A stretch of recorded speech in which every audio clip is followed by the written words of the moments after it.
ঠিক আছে, বাই।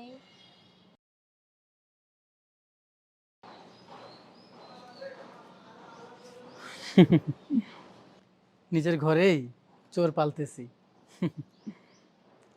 ছোট বউকে তো পরীক্ষা করা শেষ, এবার বড় বউকে একটা পরীক্ষা করি।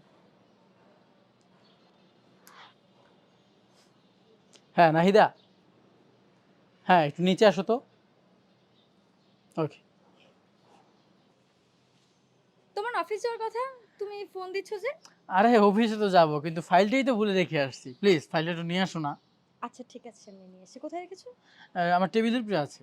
আচ্ছা ঠিক আছে। আচ্ছা। কোথায় রাখলো বললো টেবিলের উপরে, এখানে তো ফাইলটা নাই। দেখি তো কোথায় রাখলো দেখি। এই ডোরটা তো লকড। এই ইসমাইলটা যে কবে মানুষ হবে, ও যে কবে বুঝতে পারবে একটু রেসপন্সিবিলিটি। এতগুলো টাকা কেউ এভাবে রাখে? বাড়ির ভিতরে কত মানুষের আনাগোনা। টাকা পয়সার জন্য যে ওর কবে একটু মায়া দয়া হবে আমি বুঝি না। সব সময় এখানে ওখানে কোনো কিছুর জন্য কোনো মায়া দয়া নেই। ইরেসপন্সিবল একটা। আসছো? Thank you. হ্যাঁ, তোমার কি হুঁশ জ্ঞান বলতে কিচ্ছু নাই? কেন, কি হয়েছে? কি হয়েছে? আসো দেখাচ্ছি কি হয়েছে। আরে